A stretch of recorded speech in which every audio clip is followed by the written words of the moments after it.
தமிழக வெற்றி கழகத்திலேருந்து ஆதரவு கேட்குறாங்க, ஆதரவு கடிதம் அனுப்புறாங்க. ஆதரவு கேட்டு அவங்க கேட்குறது ரொம்ப ஒரு நெருக்கடியான சூழல். ஆளுநர் வந்து ஆட்சி அமைக்க பெரும்பான்மை வேணும்னு கேட்குறாரு. இவங்க 2, 3 முறை ஆளுநரை போய் நேர்ல பார்த்துட்டு வராங்க. அந்த சூழல்ல தமிழக வெற்றி கழகம் வந்து விடுதலை சிறுத்தைகளுக்கு ஆதரவு கேட்டு கடிதம் எழுதுறாங்க. அது வாட்ஸ்அப் மின்னஞ்சல் வழியாக அனுப்பியதாக செய்தி. அப்படியே அனுப்பி இருந்தும் முடிவெடுக்கிறதுல ஏன் அந்த தாமதம்?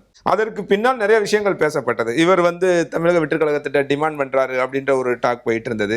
பின்னால என்ன நடந்தது? இல்லை, அது ஒரு தவறான தகவல். எந்த டிமாண்டும் இல்லை. காலத்தால் வந்து நடைமுறைன்னு ஒன்று இருக்குல்ல. இப்போ இடதுசாரிகள் எங்களுக்கும் கொடுத்தாங்கல்ல கடிதம், அவங்களுக்கும் கொடுத்தாங்க. காங்கிரஸ் வந்து உடனே போயிட்டாங்க, மறுநாளே போயிட்டாங்க. காங்கிரஸா முன்கூட்டியா போய் தானாக போயிட்டாங்க, ஆதரவு தெரிவிச்சிட்டாங்க. ஏன்னா ஒரு தேசிய கட்சி அவங்களுடைய அனுமதியோட ஒரு அவங்களுக்கு இது ஏன் இந்த கேள்வி எழுது இல்லை சொல்லிடுறேன் உங்களுக்கு. இப்போ இடதுசாரிகள் வந்து அந்த சமயத்தில் நாங்கள் ஒரு ஆர்ப்பாட்டம் நடந்தது மாவட்ட ஆட்சியர் சென்னையில்.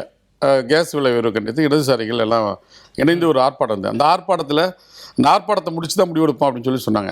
அதுக்கு ஒரு டைம் கிடைச்சிது, தேவைப்பட்டது.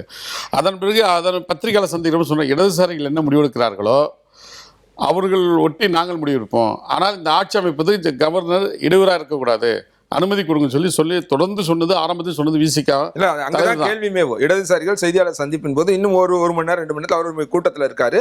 அதை முடிச்சுட்டு அவரும் கலந்துக்குவாரு. கிட்டத்தட்ட எங்களுடைய நிலைப்பாடத்தை அவர் பிரதிபலிப்பாரு.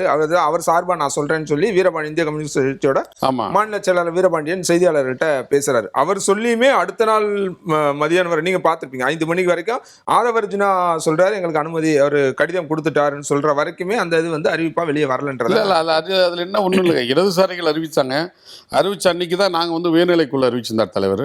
உயர்நிலைக்குழு வந்து 5 மணிக்கு ஆரம்பிப்பது 6 மணி ஆயிடுச்சு. எல்லாம் எடுத்து ஒரு கரெக்டாக. ஆனால் நான் சரியான நேரத்தில் பல்வேறுக்கு பல பணிச்சுமைகள் இருக்கும். அப்போ தலைவர் 6 மணிக்கு தான் ஜூம் மீட்டிங் போகிறார். 6 மணிலேருந்து 8 மணி நடக்குது. அதற்குள்ளே இடதுசாரிகள் கடிதம் கொடுத்துட்டாங்க. அப்போ இதன் பிறகு என்னன்னாக்கா நாங்கள் முன்னணி தலைவர்கள் சொல்கிற செய்திகளை வந்து நாங்கள் வந்து உள்வாங்குறோம். எங்கள் உயர்நிலைக்குழுவில் இருக்கிறவங்க கட்சி தொண்டர்கள் சமூக வலைத்தளமாக கொடுக்குறது என்னென்னா கூட்டணி ஆட்சியில் பங்கெடுப்போம், இது நம்மளுடைய கனவு திட்டமாச்சு, கொள்கையாச்சு, முழக்கமாச்சு, ஆட்சியிலும் பங்கு அதிகாரத்தில் பங்கு, இந்த வாய்ப்பு கிடைக்கிறது ஏன் நழுவ விடணும், ஒரு துணை முதல்வர் கேட்போம் அல்லது அமைச்சர்கள் இடம்பெறும் அப்படின்னு தொண்டர்களும் உயர்நிலைக்குழு உள்ள பொறுப்பாளர்களை ஆலோசனை ஜூம் மீட்டிங்கில் எடுத்த முடிவு பிறகு அவங்க துணை முதல்வர் வேணும்னு சொல்லி நாங்கள் கேட்கலாம் சொல்லி வலியுறுத்துறோம். நாங்களே சொல்கிறோம். இப்போ என்னுடைய விருப்பம் இருக்குது, நானே சொல்கிறேன். அவர் தொண்டன்.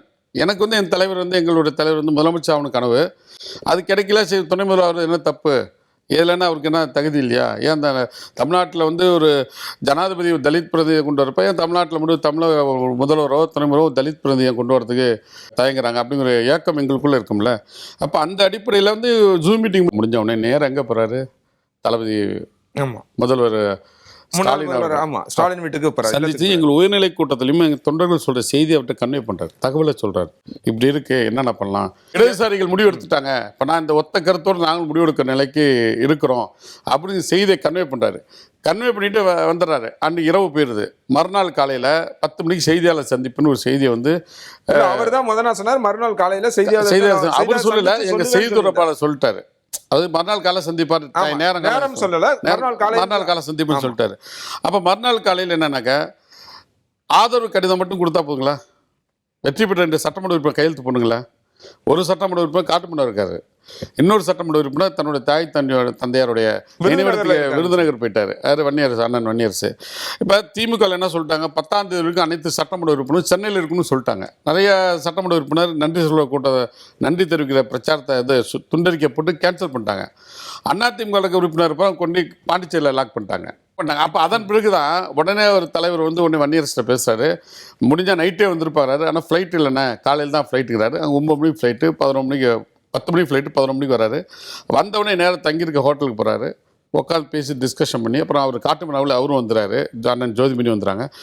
அப்போ அங்கே இருக்கிற பொதுச்செயலாளர் 2 பொதுச்செயலாளர் எங்களுடைய பொதுச்செயலாளர்களுடைய ஆலோசனையில் அவங்களை உட்கார வச்சு பேசி காலையிலேருந்து அவங்க வன்னியர் சொல்லிக்கும். அதன் பிறகு தான் அந்த கடிதத்தை ஆதவர்ஜுனுக்கு கொடுத்து அனுப்புகிறாரு. அதன் பிறகு செய்தியாளரை வந்து சந்திக்கிறார். இந்த செய்தியாளர் சந்திப்பிலும் தெளிவான ஒரு விளக்கம் கொடுத்துருக்காரு.